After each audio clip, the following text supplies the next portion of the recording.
Assalamualaikum warahmatullahi wabarakatuh. Alhamdulillahi wa kafa, wassalatu wassalamu ala nabiyyil mustafa wa ala alihi wa sahbihi ahli sidqi wal wafa. Amma ba'du. As-saimin was-saimat rahimakumullah. Islam itu adalah agama yang nikmat. Nikmat dari Allah Subhanahu wa ta'ala. Hanya saja permasalahannya, apakah kita sebagai umatnya, sebagai pemeluknya, sudahkah merasakan kenikmatan Islam itu dalam kehidupan kita?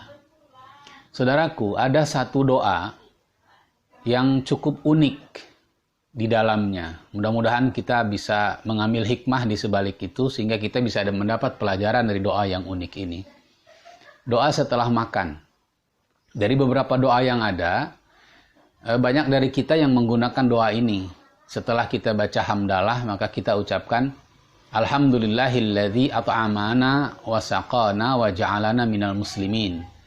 Yang artinya segala puji bagi Allah yang telah memberi kami makanan, yang telah memberi kami minuman, dan telah menjadikan kami orang-orang Islam. Saudaraku, kalau kita setelah makan lalu mengatakan segala puji bagi Allah, terima kasih ya Allah, Engkau telah memberiku makanan, Engkau telah memberiku minuman. Barangkali sampai di sini doa ini sangat relevan dan sangat bisa kita pahami. Karena setelah kita makan yang enak, kita minum yang enak, kita bersyukur, berterima kasih kepada Allah Subhanahu wa ta'ala atas nikmat ini. Masalahnya adalah ketika di ujung doa ini kita mengatakan Alhamdulillah ya Allah wa ja'alana minal muslimin. Engkau telah menjadikan kami orang-orang Islam. Nah, ada satu pertanyaan yang menggelitik. Apa hubungannya setelah kita makan dan minum, lalu kita bersyukur menjadi orang Islam? Apa hubungannya antara makan dan minum dengan keislaman seseorang? Inilah yang akan kita bahas, saudaraku. Saudaraku yang dirahmati Allah Subhanahu wa ta'ala, bahwa Islam itu adalah nikmat dari Allah Subhanahu wa ta'ala yang disandingkan dengan makanan dan minuman. Salah satunya. Artinya bahwa Islam itu jauh lebih nikmat dari makanan dan minuman. Islam itu jauh lebih nikmat daripada nikmat apapun yang kita rasakan dalam hidup ini. Makanya para mubaligh ketika berceramah biasanya dalam muqaddimahnya itu selalu mengatakan, mari kita bersyukur kepada Allah atas segala nikmat yang telah diberikan kepada kita. Nikmat kesehatan, nikmat kesempatan, nikmat rezeki, nikmat jabatan, nikmat semuanya. Dan yang terpenting adalah nikmat yang paling besar, yaitu nikmat iman dan Islam. Nah, inilah barangkali kenapa ketika kita tengah menerima nikmatnya makanan, setelah kita menerima nikmatnya minuman, lalu tetap kita katakan bahwa terima kasih juga ya Allah, Engkau telah menjadikanku orang Islam. Karena sesungguhnya Islam itu nikmat di atas segala nikmat. Nah, permasalahannya adalah, sudahkah kita merasakan Islam itu nikmat dalam hidup kita? Ternyata justru banyak dari kita yang mengeluh tentang keislaman ini. Para peniaga mengeluh, katanya kalau berniaga menggunakan betul-betul syariat Islam, susah untungnya, banyak ruginya.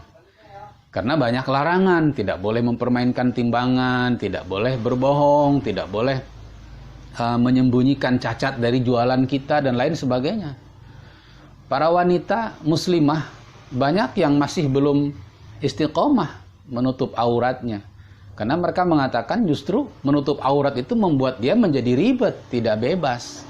Dan tidak bisa menunjukkan kecantikan tubuhnya. Susah berislam itu. Banyak lagi contoh-contoh keluhan dari umat Islam yang merasakan, baik terucapkan ataupun hanya terasakan, bahwa sebenarnya berislam itu tidak nikmat.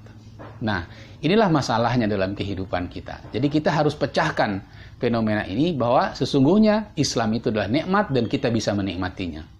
Saudaraku, barangkali ada hikmah yang terkandung di balik doa ini. Kenapa kita sandingkan nikmat Islam dengan nikmat makanan dan minuman?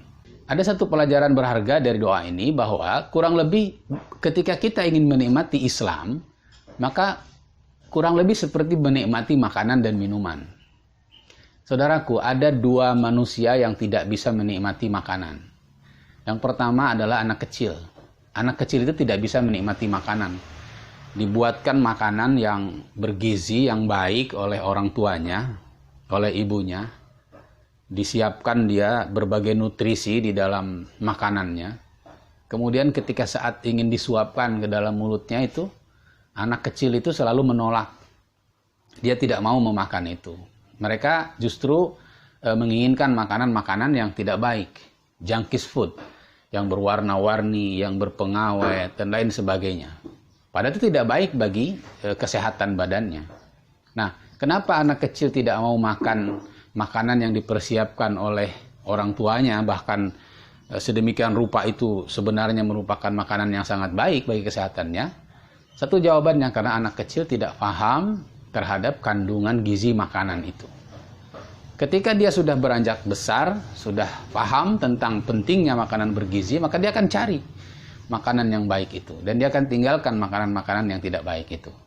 Bahkan banyak kita para orang tua yang suka minum jamu misalnya. Padahal itu pahit. Kenapa pahit kita cari? Karena kita tahu kandungan jamu itu baik bagi tubuh kita. Nah, ketika kita sudah memahami bahwa makanan itu baik, maka kita akan mencari makanan itu. Demikian juga Islam. Orang yang belum bisa menikmati Islam, boleh jadi dia belum paham tentang kebaikan Islam. Wanita-wanita yang belum mau menutup aurat, dia belum paham apa fungsi menutup aurat di dalam Islam. Padahal Islam sebenarnya sayang kepadanya. Islam ingin menjaganya, Islam ingin melindunginya dengan penampilan yang menutup aurat tersebut. Dan itu harus dipahami kalau dia ingin menikmati Islam. Para pedagang, para peniaga sebenarnya dilindungi oleh Allah keberkahan rezekinya kalau dia meninggalkan riba, dia meninggalkan kebohongan, dia meninggalkan manipulasi di dalam perniagaannya. Itulah keindahan Islam. Tapi harus dipahami kalau kita ingin menikmatinya. Kemudian yang kedua, yang tidak bisa menikmati makanan itu adalah orang sakit. Kita ketahui bahwa ada orang yang tidak bisa menikmati lagi misalnya kacang-kacangan karena dia memiliki penyakit asam urat. Ada orang yang tidak bisa menikmati makanan tertentu karena dia hipertensi dan lain sebagainya. Asam lambung dan lain sebagainya. Sehingga dia berpantang untuk menikmati makanan-makanan tersebut. Nah, menikmati Islam juga begitu. Boleh jadi dia paham dengan Islam itu. Dia boleh jadi dia tahu tentang kebaikan Islam itu. Tetapi dalam dirinya ada penyakit. Sehingga dia tidak bisa menikmati Islam. Yang saya maksud adalah penyakit hati. Sombong, takabur, merasa sudah paling benar, merasa paling pintar dan orang lain bodoh. Merasa paling benar hujahnya dan yang lain salah. Ini yang tidak baik di dalam berislam kita. Makanya ada orang yang berislam malah susah. Ada semakin dia paham Islam, semakin berkurang teman-temannya. Semakin dia menggeluti Islam, semakin banyak lawannya dan lain sebagainya. Ini yang harus kita cermati. Seharusnya semakin kita paham Islam, persaudaraan kita makin luas. Seharusnya semakin kita banyak mengetahui tentang Islam, hubungan kita dengan sesama semakin baik. Ini yang harus kita cermati. Nah, oleh karena itu penyakit hati ini harus kita bersihkan. Kita tidak boleh merasa benar sendiri, yang lain salah. Tidak boleh merasa bahwa paham kita itu adalah yang paling tepat dan yang lain tidak. Inilah penyakit-penyakit yang harus kita bersihkan dalam diri kita. Menikmati Islam sebagaimana menikmati makanan. Mari kita kenali diri kita.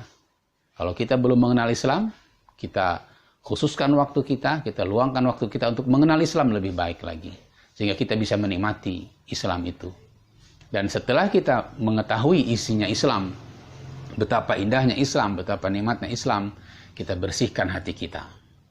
Kita bersihkan pribadi kita sehingga kita bisa menerima berbagai perbedaan, menerima berbagai ragam pemikiran yang ada sepanjang itu masih di dalam koridor panduan dari Allah Subhanahu wa taala dan Rasulullah sallallahu alaihi wasallam. Demikian, semoga bermanfaat. Assalamualaikum warahmatullahi wabarakatuh.